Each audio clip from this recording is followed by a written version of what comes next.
মাতৃভূমি সবাই বাংলাদেশ তার নিজের মাতৃভূমিকে সবচেয়ে বেশি ভালোবাসে। তার যেরকমই হোক বা যেরকমই দেখতে হোক, যেভাবেই হোক, ধনরত্ন যেভাবেই হোক, সবাই তার মাতৃভূমিকে অনেক ভালোবাসে এবং তার জীবনে সবকিছু ওই মাতৃভূমিকেই সে সঁপে দিতে চায়। আমি চাই আমার দেশ হোক সব থেকে পৃথিবীর সবচেয়ে বেশি উন্নত, সবচেয়ে বেশি সুন্দর, সবচেয়ে বেশি বিখ্যাত, সবচেয়ে বেশি কি বলবো, মানে আমার দেশকে যেন আমি সব থেকে বেস্ট পেতে পারি বিশ্বে, সেরকম আমার বাংলাদেশকে দেখতে চাই।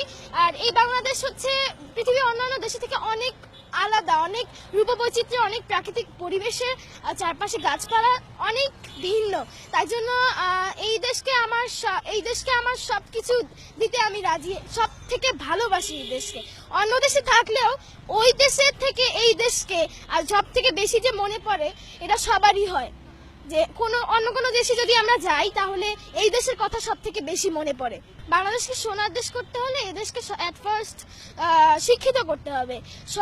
এই দেশের প্রত্যেকটা মানুষ যাতে শিক্ষিত হয়, প্রত্যেকটা মানুষ যাতে শিক্ষা থেকে বঞ্চিত না হয় এবং দেশ যাতে শিক্ষিত জাতি হিসেবে পরিচিত হয়, এই গুণটা যেন থাকে, তাহলেই আমরা এই দেশকে সোনার বাংলা হিসেবে পেতে পারি এবং সবচেয়ে উন্নত দেশ হিসেবেও গড়ে তুলতে পারি। আমি যদি এই দেশের মন্ত্রী হতাম, এট ফার্স্ট আমার দূর করতে হতো নিরাপত্তার যে অনিশ্চয়তা এবং প্রত্যেকের যে শিক্ষার যে অভাবটা, তারা প্রত্যেকের জন্য একটা সরকারি ফ্রি স্কুল এবং চিকিৎসা কেন্দ্র, যারা চিকিৎসা পাচ্ছে না, যারা পুষ্টিহীনতায় ভুগছে, তাদের জন্য অন্তত কিছু প্রতি মাসে একটু হলেও খাবার যোগান এবং প্রত্যেকে যাতে তাদের নিজস্ব মানসিক বিকাশ তারা সাংস্কৃতিক মাধ্যমে প্রকাশ করতে পারে।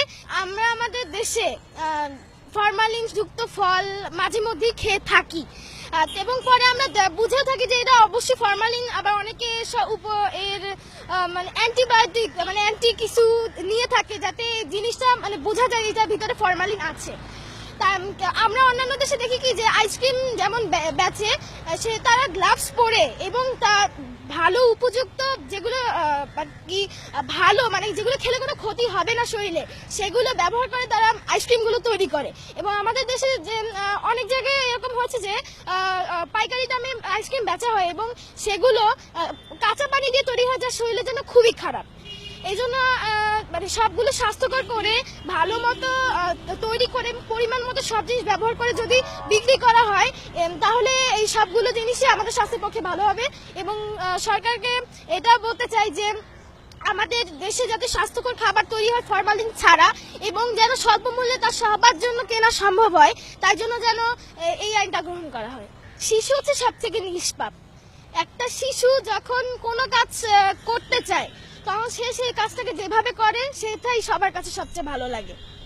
তাই জন্য এই যে শিশু, কিন্তু যখন কোনো শিশুকে অন্য কোনো কারণ অথবা কোনো কারণ ছাড়াই যখন অপহরণ করা হয় বা কোনো ক্ষতি করা হয়, তখন শিশুদের পরিবারও যেমন ক্ষতিগ্রস্ত হয়, তার সেরকম ভয় নিজের ভিতরে তৈরি হয় যে আমি যদি চারপাশে পরিবেশে বের হই তাহলে আমার অনেক ক্ষতি হতে পারে এবং আমি শত্রুর আক্রমণের সংস্পর্শে আসতে পারি।